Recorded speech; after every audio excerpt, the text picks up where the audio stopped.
주는 내 피난 천이 내 환난 날의 도움이라. 산이 흔들려 바닷속에 잠겨 등에 요동하여도 두렵잖네.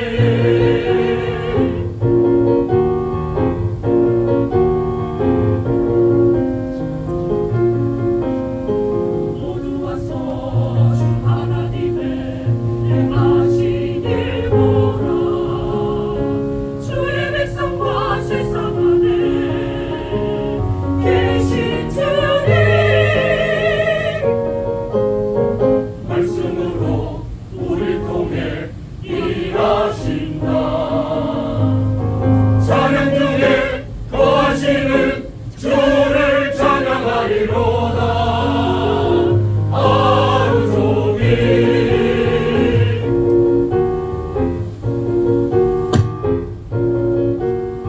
주는 내 피난 천이 내 환난 날의 도움이라. 산이 흔들려 바닷속에 잠겨 그의 요동하여도 두렵잖네.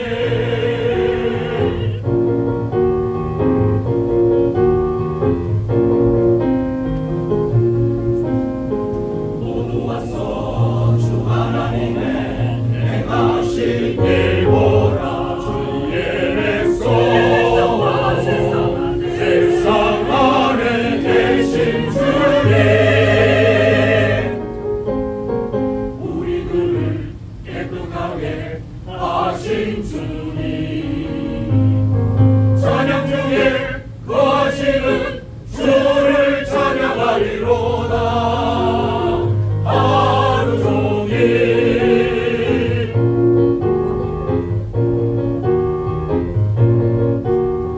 주는 내 피난 천이 내 환난 날의 도움이라. 산이 흔들려 바닷속에 잠겨 그의 요동하여도 두렵잖네. 두렵잖네.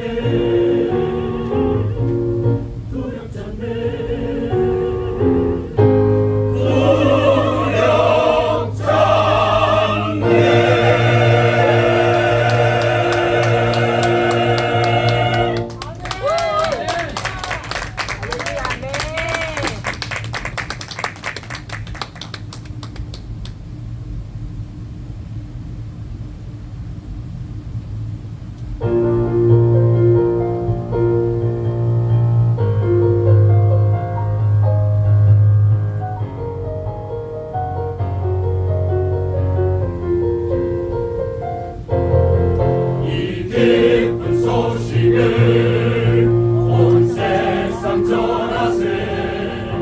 그 환난 고통을 당하는 자에게 주 믿는 성도들 가져갈 소식은 성령이 오셨네.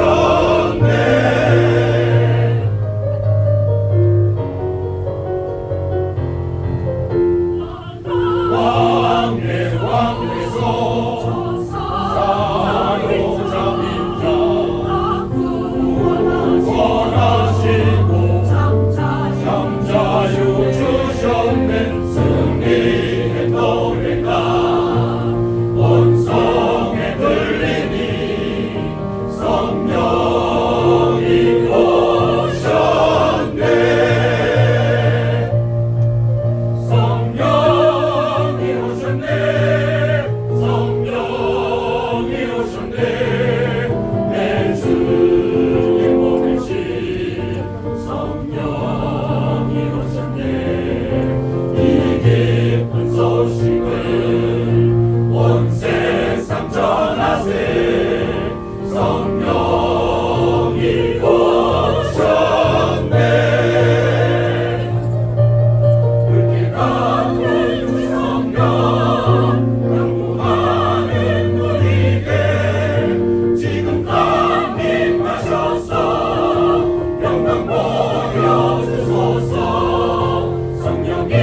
그거밖에 없어요.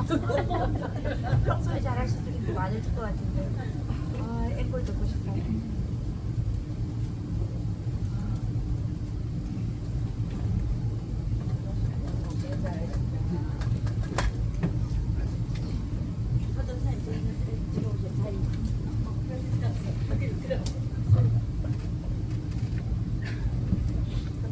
저는 설교를 언제 하나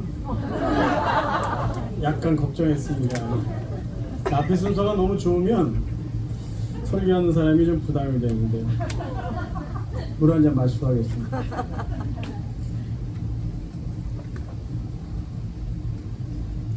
오늘은 고난과 믿음에 대해서 살펴보려고 합니다. 주제가 좀 무겁기 때문에 약간 분위기를 좀 바꾸기 위해서 미리 말씀드릴게요. 웃긴 이야기예요. 근데 어떤 분들은 설교보다 이 농담하는 걸 더 못 알아듣더라고요. 미리 말씀드릴게요. 웃긴 이야기예요. 어느 미국 부부의 이야기입니다. 50년 동안 정말 괴팍한 남편이랑 살고 있는 아내가 있는데, 남들이 봐도 너무 괴팍하고 이기적이고 못된 남자인데, 이 아내는 정말 편안하게 그 남자랑 사는 거예요. 너무 편안하게. 그래서 그게 궁금해서 그 이웃에 있는 그 사람이 물어봤어요. 어떻게 당신은 그렇게 못된 남편하고 사는데도, 그것도 1, 2년도 아니고 50년 동안 그렇게 평안한 모습으로 생활을 할 수 있습니까? 그 비결이 뭡니까? 그랬더니 이 아내가 아무렇지도 않게 정말 평안한 얼굴로, 저는 화장실 청소를 하면서 남편에 대한 분노를 풉니다. 그게 더 궁금하잖아요. 그래서 아니 도대체 어떻게 화장실 청소를 합니까? 그랬더니 저는 화장실 청소를 남편의 칫솔로 합니다. 우리 남편 되신 분들 양치질 하실 때 칫솔 잘 닦고 하세요. 근데 2탄이 있어요. 2탄. 이 사실을 알게 된 이 남자가 더 포악해졌어요. 그래서 내가 만약에 죽어도, 내가 관내에 묻혀도, 땅에 묻혀도 관뚜껑을 열고 땅을 뚫고 올라와서 내가 당신을 못 살게 굴겠다. 아주 그 소리를 계속 했어요. 그러니까 아내를 더 미워하게 되고 아내를 이렇게 막 겁을 줬습니다. 이 못된 남편이 죽었어요. 장례식을 치렀습니다. 장례식 다 마치고 왔는데 이 아내가 여전히 편안해요. 그래서 그 사실을 다 아는 이웃이 또 물어봅니다. 아니 할머니 걱정되지 않습니까? 죽은 남편이 관뚜껑을 열고 땅을 파고 올라와서 당신에게 복수하겠다고, 예? 그렇게 아주 장담하고 죽었는데 걱정이 안 됩니까? 했더니 이 할머니가 아주 편안한 얼굴로 걱정 안 합니다. 그 인간이 정말 관뚜껑을 열고 나올 줄 제가 알고 관을 거꾸로 묻어달라고 했어요. 그 인간이 지금 땅을 계속 파고 있을 겁니다. 혹시 무슨 얘기인지 못 알아들으시는 분 계시면 이따가 남으세요. 제가 알려드릴게요. 자, 오늘은 고난에 대한 이해. 고난은 모든 인간에게 피할 수 없는 부담스러운 주제예요. 이거 좀 성경 구조를 안 읽었군요. 제가 지금 설교하러 왔는데 농담하러 온 게 아니라 죄송합니다.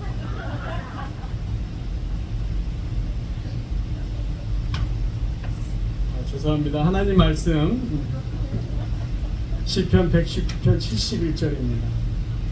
자, 우리 한 목소리로 읽겠습니다. 시작. 고난당한 것이 내게 유익이라. 이로 말미암아 내가 주의 율례들을 배우게 되었나이다. 고난은 모든 사람들에게 피할 수 없는 부담들이고 인간사에서 함께 동반하고 나가야 될 수밖에 없는 주제예요. 그런데 고난은 특별히 예수를 잘 믿는 그리스도인들에게 더 부담이 될 수밖에 없어요. 왜냐하면 내가 예수 잘 믿는다고 내 스스로 위로하고 살았는데 내 삶에 고난이 있을 때 그 고난을 어떻게 처리해야 되는지 잘 모르겠기 때문이에요. 여러분, 고난이 유익하다고 분명 성경에는 나와 있는데 정말 여러분 삶 속에 여러분이 겪었던 고난이 유익했습니까? 그 질문부터 오늘 드리고 싶어요. 그래서 오늘 같이 살펴보고자 하는 큰 주제는요, 먼저 왜 고난이 우리에게 있어야 되는가, 고난의 이유에 대해서 살펴보려고 하고요. 정말 그 고난이 우리에게 유익이 되는가, 하나님의 말씀대로 정말 유익이 되는가, 이 부분을 살펴보려고 합니다. 성도들에게 고난이 부담스러운 이유, 고난은 우리의 믿음의 성숙도를 평가할 수 있는 어느 정도의 기준이 되기 때문이에요. 만약에 여러분에게 고난이 왔는데 그 고난 때문에 여러분이 계속 불평하고 있다면 여러분의 신앙의 수준은 성숙하다고 말할 수가 없는 거예요. 그렇죠? 고난 때문에 지쳐서 고난 때문에 하나님을 원망한다. 그럼 그렇다고 고난이 왔을 때 아무 생각 없이, 야, 고난은 그저 아무 생각 없이 겪고 지나가는 거야 라고 한다면 고난은 유익하지 않게 되는 거예요. 그럼 고난이 무익한가? 하나님의 말씀이 그럼 모순인가? 그럼 고난은 결코 우리 삶에 아무 유익이 없고 고난은 낭비거리인가? 이렇게 생각할 수 있어요. 그래서 저희들이 고난을 바르게 이해하는 것이 곧 우리의 신앙의 성숙도를 도전해 나갈 수 있는 하나의 방법이 될 수 있다는 거예요. 제가 먼저 여러분의 고난의 이유를 알고 싶은가 질문하고 싶어요. 정말 고난이 유익한가? 개인적으로 좋아했던 소설가 박완서 씨, 수필가라고 표현하는 게 더 좋을 것 같아요. 박완서 씨 이야기를 하면서 설교를 시작하겠습니다. 박완서 씨는 만 80세에 담낭암이라는 질병으로 세상을 떠납니다. 세상에서의 소풍을 마치고 하늘나라로 간 분이에요. 근데 그분에게는 생전에 가슴 아픈 일이 하나 있습니다. 1988년도에 하나밖에 없는 외아들이 교통사고로 갑자기 죽습니다. 근데 1988년은 서울올림픽이 있었을 때예요. 근데 이분이 더 아픔을 느낄 수밖에 없었던 게 온 나라는 올림픽 때문에 난리법석이 나온 거예요. 중계할 때 뭐 응원하고 금메달 땄다 막 신나가지고. 근데 그게 더 기분 나쁜 거예요. 왜 세상은 내가 아들이 죽어서 슬퍼하는데 나를 위로해 주려고 하지 않고 왜 그렇게 기분 좋은 소식들만 전하고 다들 난리법석을 떠느냐라는 거죠. 그래서 그분이 그때만 해도 하나님을 그분이 믿지 않았어요. 근데 그가 아들의 죽음이 너무 슬퍼서 절대자에게 이런 질문을 해요. 제발 우리 아들이 죽은 이유를 한 말씀만 해 주십시오. 그래서 그분이 나중에 쓴 책의 제목이 한 말씀만 하소서라는 책이에요. 거기에 보면은 아들이 죽은 이후에 식음을 전폐합니다. 밥을 먹는 것 자체가 미안해서 밥을 못 먹어요. 그렇게 자랑스러운 의대를 다녔던 아들이 하루아침에 죽은 아픔을 감당하지 못해요.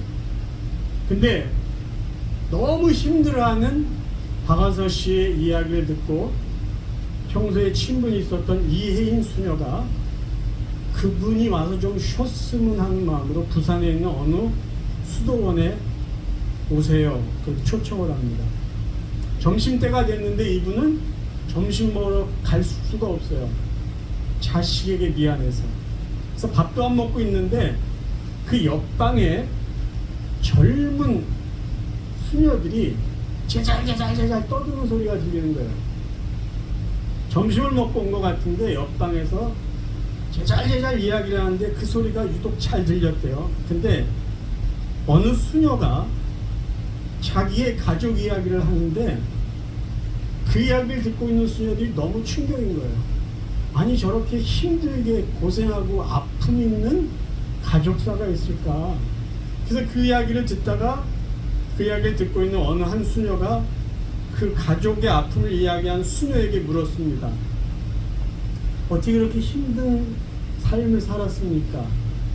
너무 힘들지 않았습니까? 그랬을 때 어린 수녀가 이렇게 대답을 한 거예요. 왜 나에게만 그런 고통이 없어야 되죠? 그 소리를 듣고 박아저씨가 그 음성을 하나님의 소리를 듣는, 왜 나에게만 아들이 죽는 아픔이 없어야 되는가? 하나님의 음성을 듣습니다. 여러분, 고난이라는 것을 우리가 당할 때 우리는 늘 하나님 앞에 직선적으로 질문하거나 대들어요. 왜 나에게? 하나님 왜 나에게? 왜 우리 가족에게? 그런데 그러면 반문을 해볼게요. 왜 그런 아픔이 다른 사람들에게는 있어도 상관없는데 왜 여러분에게 있으면 안 되죠? 왜 여러분의 자녀들에게 그런 아픔이 있으면 안 되고 다른 사람의 자녀들에게는 그런 아픔이 있어도 괜찮다고 생각을 하십니까? 고난의 이유를 알고 싶으세요? 예수님도 이 세상에 오셔서 악과 싸우고 고난을 당했습니다. 사실 고난의 주제는 하나님만이 아시는 주제입니다. 그럼에도 불구하고 우리는 늘 고난의 이유에 대해서 자꾸만 고민을 해요. 그리고 자꾸만 질문을 해요. 이유에 대해서, 고난의 이유에 대해서 한번 더 묵상해 보겠습니다. 고난의 대명사라고 말하는 욥이라는 인물이 있습니다. 목사님이 좀 눌러주셔야 되겠습니다. 욥기를 자세히 보면은요, 욥이 놓치고 있었던 것이 있어요. 욥은 2장까지만 보면은요, 욥은 고난 중에 굉장히 의연했어요. 근데 3장 넘어가면서부터 친구들과의 변론을 할 때 자기의 의로움을 변명합니다. 그래서 이렇게 이야기해요. 야, 나는 죄가 없는데 왜 하나님이 나에게 이런 고난을 줬지? 그러니까 친구들은 또 지지 않으려고, 야, 하나님이 괜히 너를 아프게 했겠어? 왜 괜히 자식을 죽였겠어? 괜히 너의 재산을 다 뺏어갔겠어? 네가 죄가 있기 때문에. 아니라고 계속 이야기해요. 계속 따집니다. 자기의 의로움을 내세우기 위해서 친구들과 하나님에게 자기의 의로움을 변명했어요. 그게 첫 번째 엘리후의 말을 통해서 우리가 확인할 수 있어요. 욥기 32장 2절, 람족속 부스사람 바라겔의 아들 엘리후가 화를 내니, 그가 욥에게 화를 내면 욥이 하나님보다 자기가 의롭다 하니. 내가 고난받을 이유가 없다는 거예요. 나는 의로운데 왜 하나님 나에게 이런 고난을 주셨어요?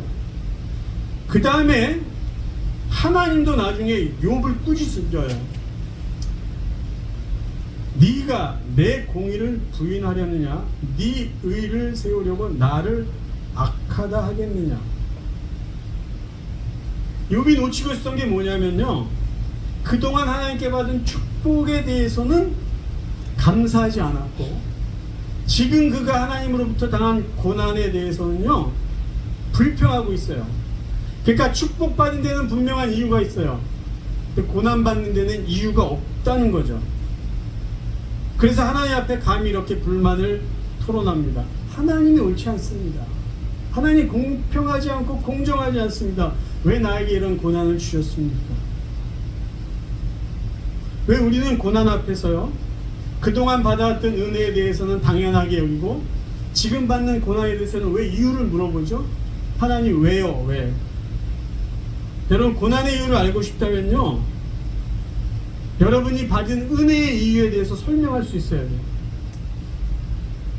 우리는요, 이해하지 못한 은혜를 너무나 많이 받아왔어요. 근데 그거는 당연하다고 생각했어요. 마치 그 이유가 나에게 있는 것처럼 그러고 지나왔어요. 근데 고난을 당할 때만 유독 왜 내가 그거를 받아야 되는지 따지려고 하고 하나님 앞에 질문한다는 거예요.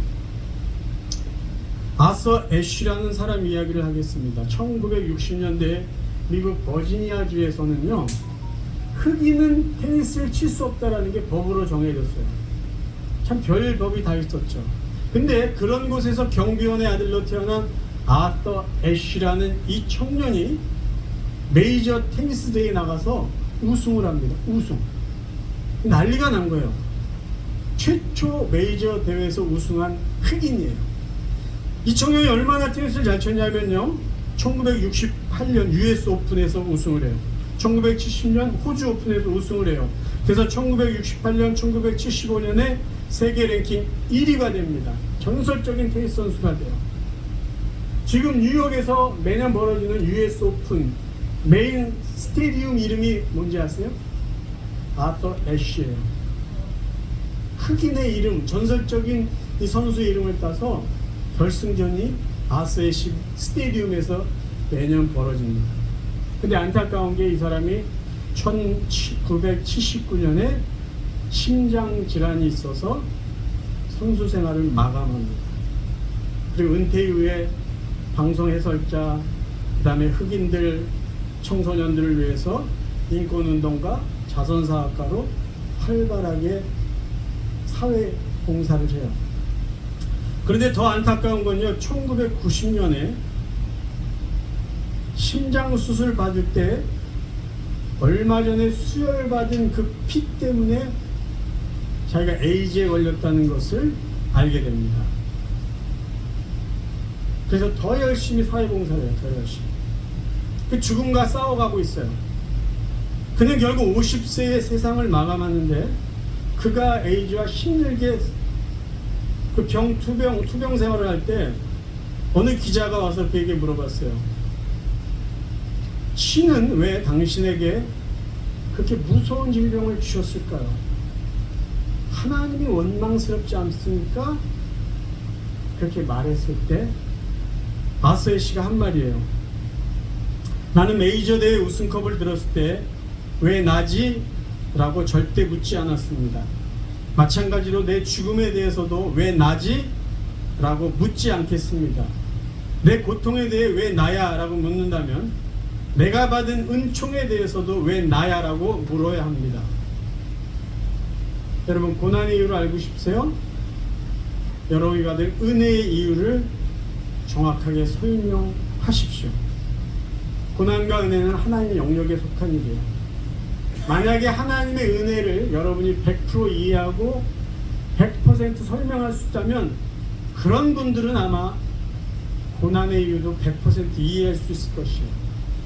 고난은요, 은혜를 이해한 만큼 이해할 수 있는 하나님 영역에 속하 있는 겁니다.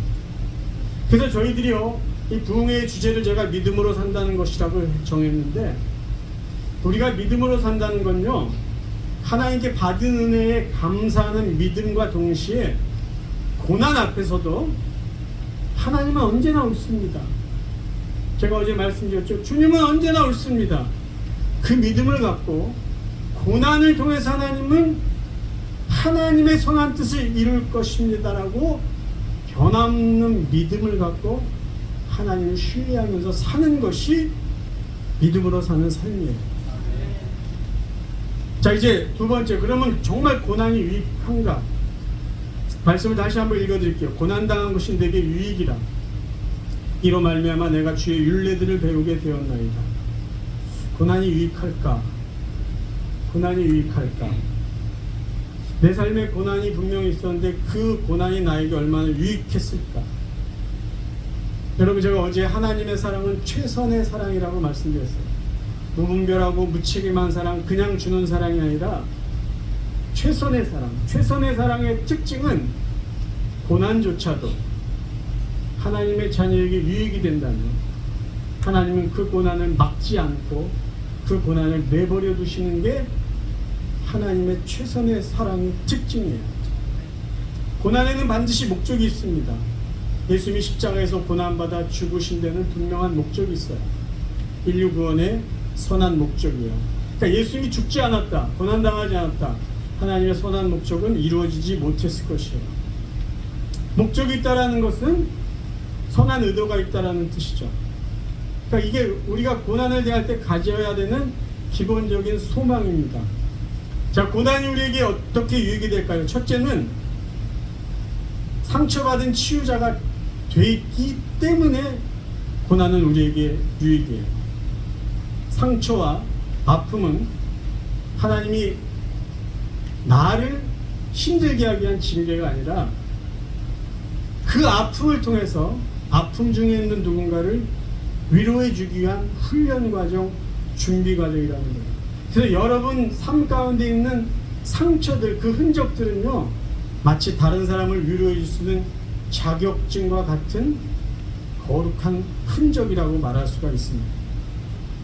고난이 유익이 되는 때는 그 고난이 나에게 그치지 않고 나의 고난의 경험이 다른 사람에게 도움을 줄 때 비로소 그 고난은 유익하게 되는 거죠. 나에게도 그 누군가에게도. 제 개인적인 간증을 할게요. 미국 산지 12년 만에 영주권을 받기는커녕 추방명령을 받았습니다. 뭐 범죄에서 추방명령 받은 건 아니에요. 그냥 목회자로 살았는데 어쨌든 추방명령을 받았어요. 추방명령을 받고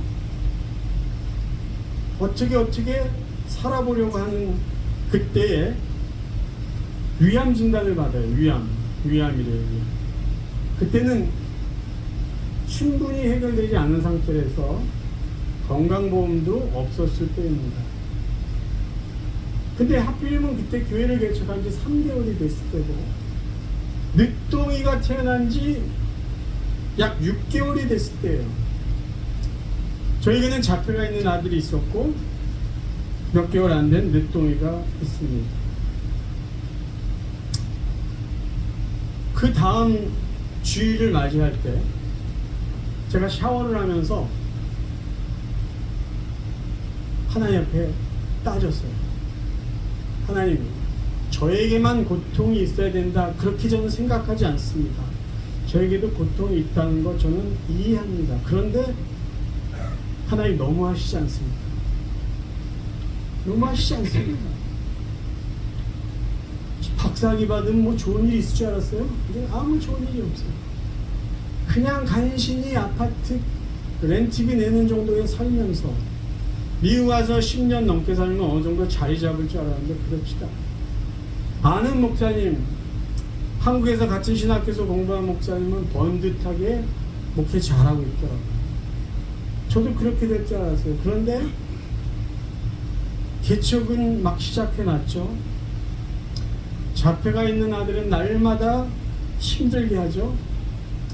어린 늦둥이는 또 매일같이 돌봐줘야 되죠. 그런데다 위암을 진단을 받았어요. 샤워를 계속 하면서 너무 하시지 않습니까? 하나하나씩 줬으면 좀 좋았을 텐데 너무 많은 걸 한꺼번에 주지 않았습니까? 하나님 아무 얘기도 안 하세요. 다 씻고 개척한 교회로 차를 몰고 갔어요. 별로 기분이 안 좋았어요. 네, 지금도 그 교회, 같은 교회를 사용하고 있는데 그 주차장을 딱 들어서는데 아무도 없었어요. 제가 제일 먼저. 갑자기 제 마음속에 분명한 하나님의 음성이 들려요. 뭐라고 얘기를 하시냐, 그 정도 돼야 네가 이민자를 제대로 이해할 수 있다. 그래서 제가 차를 제대로 세워놓지도 않고 그렇다면 이 고난을 달게 받겠습니다. 이 고난이 저에게 어떤 유익을 줬을까요? 저는 이민자들의 아픔이 신분 문제에 있다는 것을 압니다. 이민자의 아픔이 자녀 때문에 힘들어하고 있다는 걸 알아요. 건강보험이 없어서 힘들어하고 있다는 걸 알아요. 장애가 있는 자식 때문에 눈물을 흘린다는 것을 계속해서 알게 됐어요. 그분들을 만나면요, 그동안은 제가 책을 읽어서 남의 이야기를 들어서 해줄 수 있었던 위로를 이제는 내 마음을 다해서 위로해 줄 수 있게 됐어요. 가끔 어느 분이 와서 암이 걸려서 힘듭니다. 그럼 계속 제가 들어줘요. 저도 위암 수술했습니다. 그러면 그분이 그냥 눈물을 흘려요. 더 말이 필요 없죠. 어느 분이 자녀 때문에 예배도 제대로 드리지 못해요. 창피한 것도 있고 그 아이 돌보느라고 집중하지 못해요. 이야기를 다 들어줘요. 우리 아들도 잡혀가 있습니다. 신분 문제 때문에 제가 사실 많은 시간들을 보내왔어요. 없는 살림에 잘못 변호사 만나가지고 돈 생기면 그 사람한테 타주고.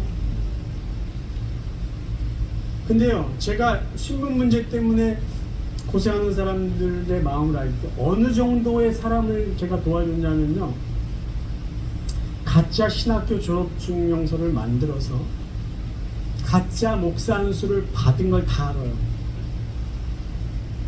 그리고 교회를 개척해요. 가짜 교회예요. 서류상.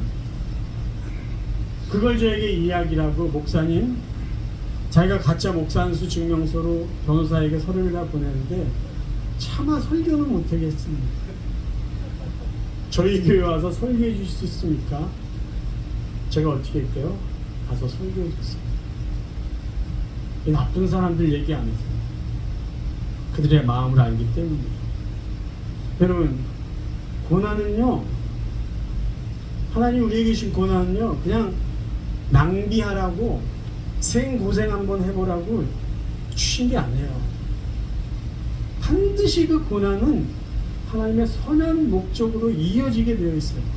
하나님 말씀 읽겠습니다. 고린도서 1장 3절 4절 귀한 말씀이에요. 찬송하리로다. 그는 우리 주 예수 그리스도의 하나님이시요 자비의 아버지시요 모든 위로의 하나님이시며 우리의 모든 환난 중에서 우리를 위로하사 우리로 하여금 하나님께 받는 위로로서 모든 환난 중에 있는 자들을 능히 위로하게 하시는 이시로. 왜 우리를 위로하시고 왜 우리를 세워주실까요? 하나님이 주신 그 위로를 가지고 지금 환난 중에 있는 사람을 위로하라는 거예요. 위로하라는 거예요. 여러분, 고난에 대해서 바르게 이해하지 못하면요, 정말 힘듭니다. 위로만 받고 싶어요. 다른 사람에게 상처만 주기 쉬워요. 근데 하나님은 우리의 고난을 선하게 이용하기를 원하시죠. 어떻게 해요? 너는 상처받은 위로자야. 너의 상처를 가지고, 그 경험을 가지고 지금 너와 똑같은 고난을 당하는 사람을 위로해 주라는 거예요. 여러분, 예수님은 가장 최고의 위로자라고 우리가 말을 해요. 근데 그렇게 말할 수 있는 분명한 이유가 뭔지 아세요?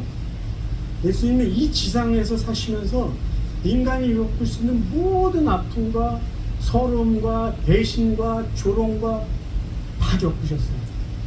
인간이 겪지 않은 죽음까지 그분은 겪으셨어요. 여러분, 예수님이 십자가에 달리시기 전에 얼마나 수모를 당했는지 아시죠? 침을 뱉고 뺨을 맞고 옷이 빨가벗겨지고 차라리 죽는 게 더 나을 수도 있어요. 제자들이 배신을 해요. 그런 모든 고난을 겪으셨기 때문에 배신당한 사람이 주님을 찾아갔을 때 위로를 받을 수 있어요. 그렇죠? 누군가에게 침뱉음을 당하고 조롱받은 그 소름 있는 사람이 예수님께 가면 위로받을 수 있어요. 죽음의 고난을 겪고 있는 사람도 주님께 가면 위로받을 수 있어요. 왜? 그분이 그걸 아시기 때문입니다. 그분이 그걸 아시기 때문에. 여러분, 힘든 것 때문에요, 초라해지지 마세요. 남들은 저렇게 편한데 나는 이렇게 살아야 돼. 그것 때문에 무기력해지지 마세요. 그게 곧 여러분이 다른 사람을 위로해 줄 수 있는 정말 정말 좋은 도구가 될 수 있다는 것이에요. 생각해 보세요. 자녀를 먼저 하늘나라 보낸 그 아픔을 갖고 있는 부모를 누가 가장 잘 위로해 줄 수 있을까요? 평생 자식하고 행복하게 사는 사람이 그 사람을 어떻게 위로해요? 먼저 자기 자식을 하늘나라에 보낸 아픔을 경험한 사람, 그런데 믿음으로 그걸 잘 이겨낸 그 누군가가 자식을 갑자기 잃고 슬픔에 젖어서 절망 중에 있는 그 사람을 최고로 잘 위로해 줄 수 있어요. 자식을 그렇게 갖고 싶어서 임신을 했는데 유산을 했어요. 누가 가장 잘 그 사람을 위로해 줄 수 있을까요? 유산의 아픔을 경험한 사람, 믿음으로 그걸 잘 견딘 사람, 친구에게, 동업자에게, 배신당해서 수십만 불을 사기당한, 죽어버릴까 저놈을 죽일까 그러고 있는 사람을 누가 잘 위로해주고 그 사람을 달래줄 수 있을까요? 배신당한 경험 있는 사람이에요. 여러분이 혹시 그런 아픔이 있다면요, 잘 견디세요. 믿음으로 이기세요. 그래야 그게 여러분이 하나님의 이름으로 누군가를 위로해 줄 수 있는 위로자가 될 수 있기 때문입니다. 여러분, 고난 자체에 의미를 두지 마세요. 고난은 별 의미가 없습니다. 고난은 정말이에요.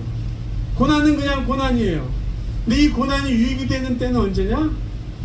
고난을 어떻게 대하느냐, 어떻게 이해하느냐, 고난에 어떻게 반응하느냐. 고난은요, 현재의 시각으로 이해하시면 안 돼요. 미래의 관점으로 이해하셔야 돼요. 지금이 고난은 고난일 뿐이에요. 아픔일 뿐이에요. 견뎌야 해요. 근데 그냥 버티는 게 아니라, 그래 하나님이 이 고난 이후에 하나님의 선한 뜻을 이루실 거야. 내 고난을 통해서 누군가를 위로해 줄 수 있을 거야. 그 미래를 바라보시고 믿음으로 이기셔야 된다는 거예요. 그럴 때 고난은 반드시 여러분에게 유익하게 될 것입니다. 두 번째, 고난이 우리에게 유익이 되는 건요, 그분의 이야기를 쓰기 위해서요. 그분의 이야기, His story. 고난은 우리가 정말 하나님을 사랑하는지를 보여주는 시험지라고 말할 수 있어요. 우리의 믿음을 테스트하고 우리의 믿음이 얼마나 깨끗한지 필터링하는 거름종이와 같다라고 말할 수 있어요. 자, 고난 중에 하나님의 이야기를 써갔던 한 사람의 이야기를 해보겠습니다. 창세기에 등장하는 요셉이에요. 요셉은요, 가정사적으로 보면요, 굉장히 엮이는 가정에서 태어납니다. 여러분 생각해보세요. 태어났는데 엄마가 4명이에요. 태어났는데 배다른 형이 몇 명 있어요? 10명 있어요. 근데 또 집안 분위기는 뭔지 아세요? 아버지가 자기만 사랑해요. 근데 또 이 요셉이 철이 없어요. 형들이 뭐 잘못한 거 있으면 아버지한테서 다 고자질을 해요. 눈치도 없어요. 그러니까 형들에게 미움을 당하죠. 그래서 우리가 아는 대로 이놈 죽여 말아 하다가 노예로 팔아버려요. 그때부터 꽃길을 걷던 그가 자갈 길, 다시 받기를 걸어요. 자, 노예로 살면서 조금 인정받고 편해지려고 할 때 강간 미수범으로 누명을 쓰고 감옥에 들어가요. 고난의 연속이에요. 뭔가 풀릴 것 같아서 부탁도 했고 청탁도 하는데 안 돼요. 근데 나중에 하나님의 선하심이 그를 붙잡아줘서 애굽의 총리가 돼요. 그가 형들을 만났을 때, 목사님 이제 타이밍이 잘 안 맞네. 저 먼저 해주시면 이게 형들을 만났을 때 그가 형들에게 고백한 말이에요. 당신들이 나를 이곳에 팔았다고 해서 근심하지 마소서, 한탄하지 마소서. 하나님이 생명을 구원하시려고 나를 당신들보다 먼저 보내셨나이다. 그 다음 구절 50장 20절 21. 당신들은 나를 헤아려 하였으나 하나님은 그것을 손으로 바꾸사 오늘과 같이 많은 백성의 생명을 구원하게 하시려 하셨나니 당신들은 두려워하지 마소서. 내가 당신들과 당신들의 자녀를 기르리이다고 그들을 간곡한 말로 위로하였다. 요셉의 이야기는요, 결국 그의 이야기로 끝나지 않아요. 그의 아픔, 형들에게 버림받고 애굽에서 수모를 당하고 고난받은 모든 것을 통해서 누구의 이야기를 하고 있냐면요, 하나님 그분의 이야기를 하고 있는 거예요. 그러니까 우리가 하나님 이야기를 가장 선명하게 할 수 있을 때가 어디냐면요, 고난의 현장이에요. 우리는 간증하려고 하면 일이 좀 좋아졌을 때까지 기다리려고 해요. 내가 원하는 일이 잘 돼서 성공할 때까지, 그때까지 기다렸다 간증해야지. 그 간증은 별로 효과가 없어요. 우리가 하나님의 이야기를 가장 분명하게 그래서 하나님이 나의 삶을 통해서 영광 받으시기에 가장 좋은 이야기의 소재는 언제냐면요, 우리의 고난이에요. 히브리서 11장에 보면 믿음의 조상들의 이야기가 나옵니다. 아브라함, 이삭, 야곱, 요셉, 모세, 사사들, 다윗, 그리고 끝부분에는 순교자들의 이야기가 나와요. 한번 제가 또 읽어드립니다. 아브라함은 시험을 받을 때 믿음으로 이삭을 드렸으니 저는 약속을 받은 자로되 그 독생자를 드렸느니라. 믿음으로 모세는 장성하여 바로의 공주의 아들이라 칭함을 거절하고 도리어 하나님의 백성들과 함께 고난받기를 잠시 죄악의 낙을 누리는 것보다 좋아하고. 36절, 또 어떤 이들은 희롱과 채찍질 뿐 아니라 결박과 옥에 갇히는 시험도 받았으며 돌로 치는 것과 톱으로 켜는 것과 시험과 칼에 죽는 것을 당하고 양과 염소의 가죽을 입고 유리하여 궁핍과 반란과 학대를 받았습니다. 자, 믿음의 선배들의 이야기는요, 그들의 이야기가 아니에요. 그들의 믿음을 통해서 고난 가운데 어떻게 살아왔고 하나님은 우리의 믿음을 통해서 어떤 일을 해오셨는지 결국 하나님의 이야기를 그들이 하고 있다는 것이에요. 반대로 사탄은 우리가 고난당할 때 우리를 계속 속이죠. 우리의 믿음을 흔들어 놓죠. 우리가 기도할 때, 기도 응답이 지연될 때 사탄은 우리에게 또 속삭이죠. 하나님 안 계셔. 근데 하나님이 계시더라도 널 사랑하지 않으셔. 뭘 기도하고 믿음으로 살려고 그래? 그냥 막 살아도 돼. 남들 다 그렇게 살아도 아무 일 없어. 정직하게 살아? 손해만 봐. 하나님을 믿는다고 양보하고 용서해? 별 볼 일 없어. 교회 봉사하고 뭐 교회를 위해서 헌신하고 시간 낭비일 뿐이야. 계속 그렇게 우리에게 거짓말로 우리의 믿음을 흔들죠. 근데 만약에 그 거짓말에 넘어가면요, 우리의 삶 속에서는 하나님의 이야기가 펼쳐질 수가 없어요. 힘들어도 하나님은 분명히 선한 뜻을 이룰 것이야. 믿음으로 견뎌요. 믿음으로 견뎌요. 그런 우리의 삶이 결국은 하나님의 이야기를 써가는 간증거리가 된다는 것이에요. 여러분, 하나님의 이야기를 쓸 수 있는 가장 쉬운 예를 하나 드릴게요. 저의 경험이기도 합니다. 갑자기 반잠에서 깨어나요. 갑자기. 소변이 마려운가 그것도 아니에요. 그냥 깼어요. 근데 앞뒤 상관없이 갑자기 그 미운 사람 생각이 나는 거예요. 아니 뭐 꿈을 꾸다가 그런 것도 아니에요. 갑자기 잠이 깼는데 갑자기 그놈 생각이 나지? 근데 더 기분 나쁜 건 뭐냐면 잠이 안 온다는 거예요. 그게 더 기분 나빠. 여러분 그런 경험 없어요? 운전하려고 가다가 갑자기 그놈 생각이 나. 아니 밑도 끝도 없이. 그 막 속이 상해. 그럼 이럴 때 하나님의 이야기를 어떻게 써야 될까요? 우리가 배운 대로 용서하는 거예요. 하나님, 그 인간을 용서합니다. 용서하는데 제발 단잠을 자게 해주세요. 그래야 돼요. 그렇죠? 잠이 안 오는데 용서가 됩니까? 그러니까 하나님 용서할게요. 하나님, 저는 힘들지만 하나님 용서하겠습니다. 내가 복수하지 않고 내가 미워하지 않고 하나님께 맡기겠습니다. 그럴 때 그 일이 내 일이 아니고 하나님의 이야기가 되어가는 거예요. 그럼 계속해서 그렇게 살아보세요. 힘든 일이 있어요. 억울한 일이 있어요. 그때마다 내 이야기를 하지 않고 하나님 이야기를 써보자. 그럼 어떻게 살아야 될지 여러분 답을 얻을 수가 있을 거예요. 다시 말씀드릴게요. 여러분이 하나님께 영광 돌리고 하나님의 이야기를 할 수 있는, 간증할 수 있는 가장 좋은 때가 언제라고요? 고난의 현장이에요. 고난의 현장. 미운 사람을 용서하고 아프고 쓰린 일이 있더라도 하나님 은혜에 감사하고 찬양하고, 그게 믿음으로 살아가는 삶의 모습이에요. 재작년인가요? 저희 교회 권사님들 3분과 장로님 1분, 5명이 제 차를 타고 2박 3일로 저 오레곤으로 해가지고 여행을 했어요. 재밌게 여행했습니다. 그 차 타고 이제 저희 교회 있는 쪽으로 오는데 80 넘은 권사님이 뭐 저희 자녀 이야기를 아시니까 뭐 이런저런 얘기하다가 권사님이 느닷없이 목사님 기도 열심히 하시면 하나님 목사님 아들 고쳐줄 거예요. 열심히 기도하세요. 그래서 제가 그랬어요. 권사님 저도 그랬으면 좋겠어요. 저도 매일매일 우리 아들을 위해서 기도합니다. 그런데 권사님 오해하지는 마세요.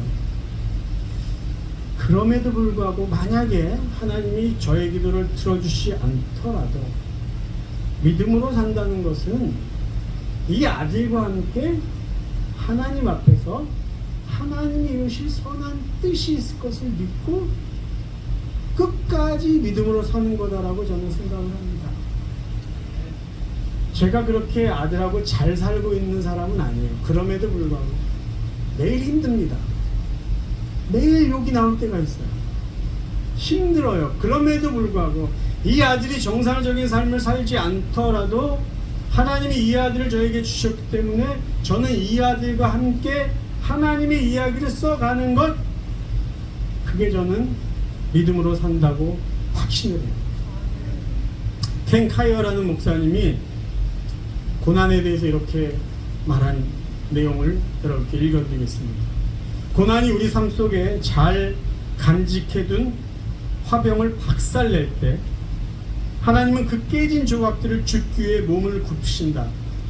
그러나 그 조각들을 붙여 이전과 똑같은 모양으로 다시 만드는 일을 하지는 않으신다. 대신 파편들을 모아서 구원의 이야기를 보여주게 될 모자이크를 만드는데 쓸 수 있는 조각들을 고르십니다. 저희들의 삶 속에 특별히 고난의 상황 속에서 여러분들 하나님을 드러낼 수 있기를 바라요. 고난의 현장은 하나님을 하나님으로 분명하게 선명하게 표현할 수 있는 시간입니다. 이제 말씀을 좀 정리해 보겠습니다. 고난 중에 우리는 어떤 기도를 해야 될까라는 거예요. 고난 중에 우리는 고난의 현장에서 기도하지 않을 수 없어요. 왜? 그게 우리의 믿음의 한 부분이기 때문에. 고난 중에 우리는 어떤 기도를 해야 될까요? 첫 번째는요, 엄살 부리지 않고 기도하는 거예요. 엄살 부리지. 제가 왜 이야기를 하냐, 우리가 요셉의 이야기를 읽을 때 전혀 불안해하거나 걱정하지 않고 요셉의 이야기를 읽어 나갑니다. 왜 그런지 아세요? 왜 그런지 아세요? 요셉의 끝을 알기 때문에. 요셉의 이야기의 끝이 우리는 미리 다 들었어요.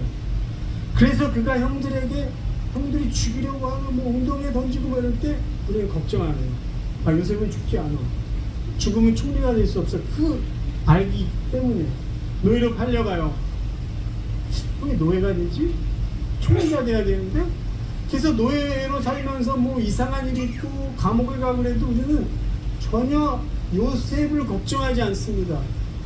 그리고 언제 이 사람이 총리가 될까 그거를 기대하면서 일어나가요. 그렇죠? 그럼 하나님이 우리 안에 최선의 사랑으로 고난을 이렇게 허용하셨어요.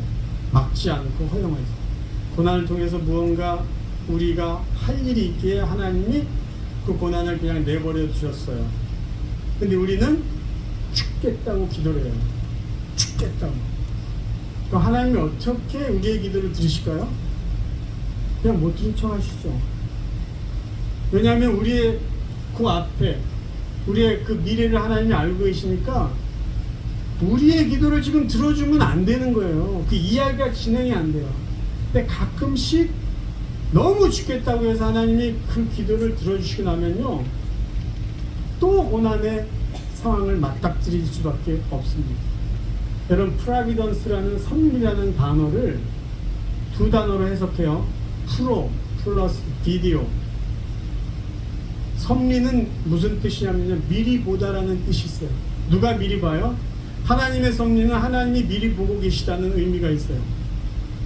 그러니까 하나님이 계획하신 그 목적대로 가야 된다면 하나님은 우리의 고난에 빨리 반응해서는 안 돼요. 그런데 우리는 자꾸 엄살을 부려요.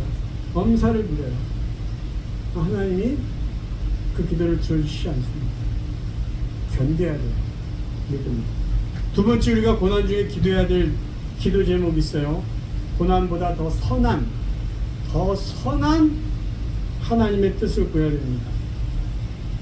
어제 기도에 대한 이야기를 했는데요. 오늘 새로운 이야기를 합니다. 우리는 기도에 대해서 갖고 있는 선입견이 있어요. 어떤 선입견인가? 제가 성경 말씀을 읽고 설명을 드릴게요. 사도행전 16장에 바울과 실라가 빌립보에서 복음을 전하다가 귀신 들린 여종의 들린 귀신을 쫓아내줘요. 그래서 그 여종의 삶을 회복시켜 주는데 그것 때문에 고소가 있고 막 그래서 결국 감옥에 갇혀요. 시컷 얻어 터지고 감옥에 갇힙니다. 그 다음 내용이에요. 무리가 일제히 일어나 고발하니 상관들이 옷을 찢어 벗기고 매로 치라 하여 많이 친 후에 옥에 가두고 간수에게 명하여 든든히 지키라 하니 그가 이러한 명령을 받아 그들을 깊은 옥에 가두고 그 발을 착고에 든든히 채웠더니 한밤중에 바울과 실라가 기도하고 하나님을 천송하며 죄수들이 듣더라. 이에 갑자기 큰 지진이 나서 옥토가 움직이고 문이 곧 다 열리며 모든 사람의 매인 것이 다 벗어진지라. 간수가 자다가 깨어 옥문들이 열린 것을 보고 죄수들이 도망한 줄 생각하고 칼을 빼어 자결하거늘 바울이 크게 소리질러 이르되 내 몸을 상하지 말라. 우리가 다 여기 있노라. 우리가 이 본문을 읽고 이 본문을 해석할 때 기도에 대한 선입견을 갖고 해석해요. 그래서 이 본문을 설교할 때 어느 목사님은 이렇게 이야기합니다. 여러분, 어려움이 있습니까? 고난을 당했습니까? 억울한 일을 당했습니까? 그러면 하나님께 찬양하고 기도하십시오. 하나님이 그 어두움을, 그 억울함을, 그 고난을 물리쳐 주실 것입니다. 그러면 아멘. 근데 왜 우리가 이렇게 해석하고 이렇게 성경을 읽는 줄 아세요? 기도에 대한 선입견이 있기 때문이에요. 어떤 선입견이냐? 바울과 실라는 실컷 매를 맞고 밤중에 일어나서 찬양하면서 기도한 것은 옥문이 열리고 자유의 몸이 되는 거다라는 선입견이 있어요. 근데 바울과 실라가 무슨 기도를 했는지는 정확하게 나와 있지 않지만 바울과 실라가 옥문이 열리고 착고가 다 풀렸을 때 어떤 행동을 했는지 우리가 확인한다면 바울과 실라는 이 고난이 빨리 벗어지기를 기도하지 않았다라는 것을 확인할 수 있어요. 우리는 우리의 신앙을 어떻게 평가하려고 자꾸 하냐면요, 고난이 없는 것을 가지고 우리가 신앙생활 잘한다고 자꾸 생각하고 위로받으려고 해요. 그리고 고난이 있을 때 이 고난이 빨리 사라지면은 내가 신앙생활 잘하는 결과라고 우리는 착각합니다.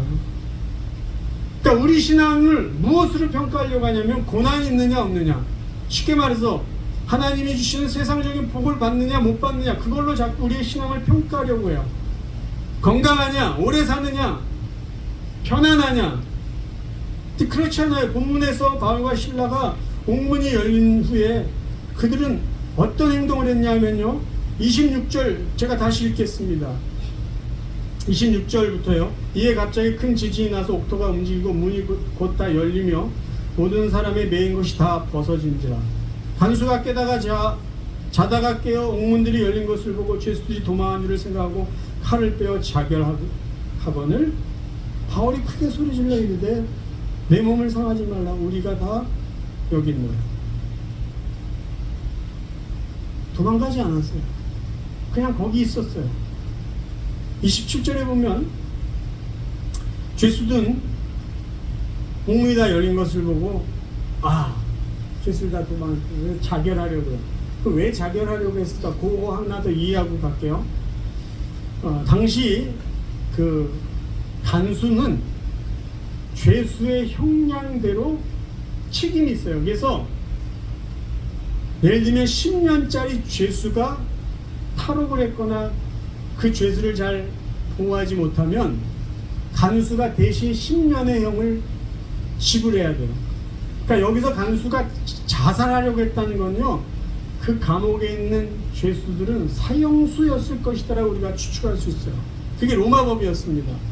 자, 그런데 그 정도 바울과 실라도 알고 있었을 거예요. 근데 그들은 문도 열리고 쇠사슬이 묶은 거 다 풀려졌는데 다 감옥을 빠져나오지 않고 그대로 있었어요. 왜 그랬을까요? 더 놀라운 건요, 다른 죄수들도 거기 그대로 있다는 거예요. 다른 사형수들도. 저는 이 본문을 이렇게 해석합니다. 바울과 실라는 복음을 전하기 위해서 기도한 거예요. 이 안에 있는 사람에게 복음을 전하기 위해서 찬양하고 기도했어요. 그래서 상황이 바뀌었는데도 도망치지 않았어요. 그들은 도망칠 이유가 없었어요. 왜냐하면 여기 있는 사람들에게 복음을 전하려고 했기 때문이죠. 그거를 알고 있었던 다른 죄수들도 도망가지 않았어요. 그들의 육신이 죽더라도 저 사람이 전하는 복음을 듣고 구원받고 싶었던 거죠. 이게 놀라운 일입니다. 만약에 우리가 생각했듯이, 우리가 선입견을 갖고 있듯이 바울과 실라는 이렇게 기도했을 거야. 하나님, 우리는 억울합니다. 이 감옥에서 빨리 나가게 해주세요. 그래서 하나님이 그 기도를 들어줬다면, 그래서 옥문이 열렸을 때 바울과 실라가 당당하게 도망쳤다면 간수의 가족이 구원받지도 못했을 것이고요. 성경에는 기록되어 있지 않지만 저는 그렇게 믿어요. 감옥 안에 있었던, 도망칠 수 있었음에도 도망하지 않았던 그 죄수들이 복음을 듣고 구원을 받았을까라는 것이죠. 바울과 실라는요, 어떻게 죽어야 될지, 무엇을 위해서 죽어야 될지 그들이 이미 작정했던 사람이에요. 그러니까 무엇을 위해 살아야 되는지 그들은 더 분명하게 붙잡고 살았던 사람들이에요. 만약에, 또 만약을 이야기할게요. 바울과 실라가, 야, 우리가 선한 일을 했는데 이게 말이 되냐, 그것도 이 사형수들이 있는 감옥에 들어와서 이렇게 우리가 맞을 짓을 했냐, 그래가지고 감옥에 있으면서 욕하고 짜증내고 그랬다면은 다른 죄수들이 그 자리에 남아서 바울의 이야기를 들었겠냐라는 거예요. 바울과 실라는요, 고난 중에 고난을 없애달라는 기도보다 더 선한 기도를 했다라는 것이에요. 여러분, 사도행전 12장에 보면요, 또 우리가 갖고 있는 기도에 대한 선입견이 하나 있어요. 헤롯 왕이요, 야고보 사도를 먼저 죽이고 베드로 사도를 잡아가지고 죽이려고 해요. 그런데 6월절이 지난 다음에 죽이는 게 좋겠다 그래가지고 베드로를 감옥에 더 남겨둡니다. 그때 우리가 아는 게 있잖아요. 교회 성도들이 어느 집에 모여서 기도해요. 근데 밤에 천사가 베드로를 찾아가서, 베드로는 그냥 편하게 잠자고 있는데 막 발로 쳐서 깨워가지고 나와라. 같이 나와요. 어디로 가죠? 성도들이 모여서 기도하는 곳에 가요. 그때 로데라는 여자아이가 베드로 사도가 왔네요. 그래가지고 베드로에게 문을 열어주기 전에 기도하는 곳에 가서 말했어요. 그때 사람들이 뭐라고 그랬죠? 너 정신 나갔냐? 이 본문을 우리가 읽을 때 어떻게 이 본문을 해석하냐면요, 이 사람들 믿음이 없다라는 거예요. 그렇죠? 아니, 베드로 사도가 살아날 것을 기도했다면 그가 왔을 때 하나님이 우리의 기도를 들으셨구나라고 믿음으로 반응해야지. 그러면서 어떻게 적용합니까? 하나님, 내일 비가 오게 해주세요 기도했으면 믿음 있는 사람은 우산을 들고 나가야 된다고 이렇게 설교를 해요. 근데 여러분 보세요. 그게 다 우리가 기도하는 기도에 대한 선입견 때문에, 우리는 기도의 제목을, 기도의 내용을 뭘로 자꾸 생각하냐면 고난이 없어야 된다고 우리는 기도하고 있어요. 근데 사도행전 12장 그때의 배경을 설명드릴까요? 이미 스데반도 순교당했어요. 야고보도 순교당했어요. 그 시대 사도들은요, 순교를 두려워하지 않았던 사람들이에요. 그리고 헤롯 왕이 당연히 베드로 사도를 죽일 거다라고 그들이 그냥 짐작했어요. 그럼 성도들이 무엇을 기도했을까요? 무슨 기도를 했을까요? 하나님, 우리 베드로 사도 당당하게 순교하게 했어요. 그리고 우리도 머지않아 죽을지 모르는데 우리가 죽음을 두려워하지 않고 담대히 복음을 전하기 위해서 그 기도 안 했을 것 같아요. 그래서 그런 기도를 하고 있던 성도들이 베드로 사도가 왔을 때 놀랄 수밖에 없는 거예요. 믿음이 없는 게 아니라 그들이 기도했던 믿음의 기도와 다른 결과가 나타났기 때문에. 그러니까 그들은 베드로가 살아온 게 그게 기쁘지 않았어요. 그냥 감사했을 뿐이에요. 그때 베드로가 그들을 위로하고 떠납니다. 계속해서 담대히 기도해라. 계속해서 우리는 하나님 믿는 믿음 지켜서 복음을 전하며 살자라고 이야기했던 것이죠. 여러분, 왜 여러분들은 고난 중에 이 고난이 없어야 된다라고 기도해야 된다고 선입견을 갖고 계십니까? 고난 중에 해야 되는 기도는요, 고난보다 더 선한 기도예요. 어제도 말씀드렸어요. 주기도문, 예수님이 제자들에게 기도를 가르쳐 드리기 전에 뭘 말씀했냐면요, 하나님은 너희들이 필요한 걸 다 아신다 라고 먼저 말씀하신 다음에 그러므로 이렇게 기도하라고 했어요. 그거는 무엇이냐면요, 굉장히 중요한 메시지가 있어요. 너희들은 필요를 구하는 기도를 하지 말라는 거예요. 왜? 필요는 이미 하나님이 아신다. 필요는 먹을 거 정도 해라. 더 선한 기도를 하라고 예수님이 가르쳐 주시는 거예요. 우리는 고난 앞에서 늘 어떤 생각을 하냐면, 고난을 당할 때 기도는 이 고난이 빨리 없어야 돼. 없어져야 돼. 그래서 그 다음에 내가 하나님 앞에 간증해야지. 여러분, 기도의 출발이요, 필요에 의해서 아니면 고난에 의해서 시작이 되면요, 언제 기도하지 않는지 아세요? 내가 아쉬움이 없을 때, 내가 고난이 없을 때 기도하지 않습니다. 절대 기도하지 않습니다.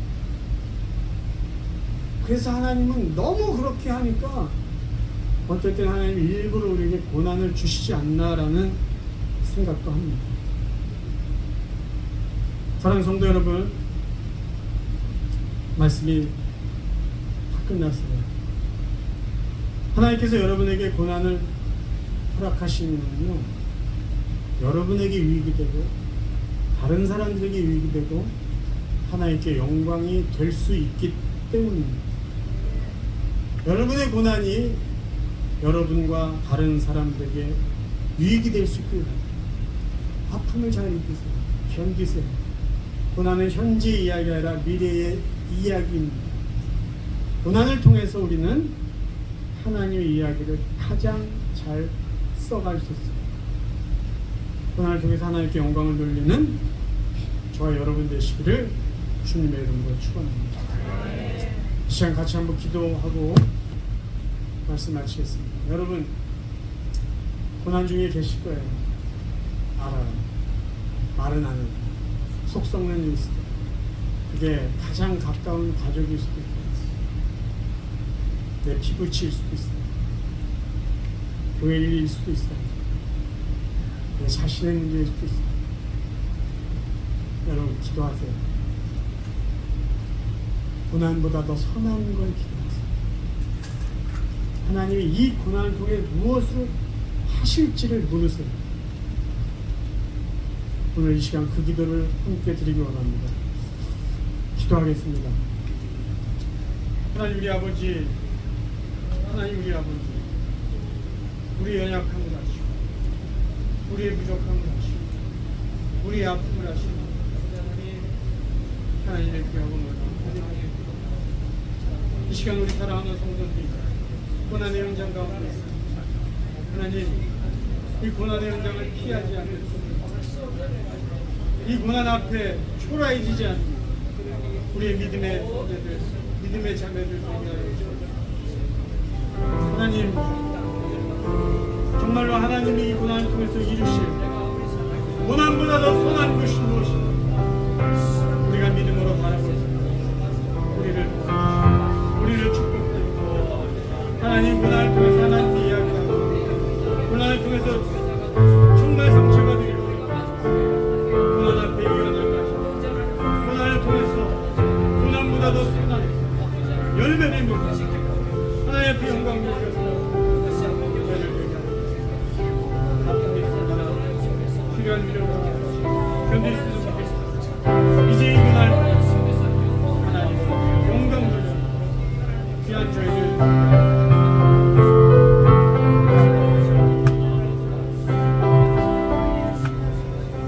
하나님 아버지, 우리를 사랑해 주심을 감사드립니다.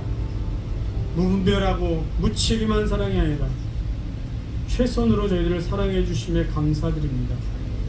고난의 현장 가운데 저희들은 놓여 있습니다. 하나님 아시죠? 필요한 위로를 허락하시고 견디고 이길 수 있는 믿음을 허락하여 주옵소서. 그래서 고난 때문에 초라해지거나 약해지지 않게 하시고 고난보다 더 선한 하나님의 뜻을 구하고 고난의 삶을 통해서 상처받은 위로자가 되게 하시고 하나님의 이야기를 써갈 수 있는 저희들 되게 하여 주옵소서. 그래서 고난 때문에 하나님께 영광 돌리는, 고난을 승리로 이끌어가는, 고난을 통해서 하나님의 더 큰 이야기를 많은 사람들에게 간증하며 살아가는 저희 모두가 되게 하여 주옵소서. 예수 그리스도의 이름으로 간절히 기도하옵나이다. 아멘.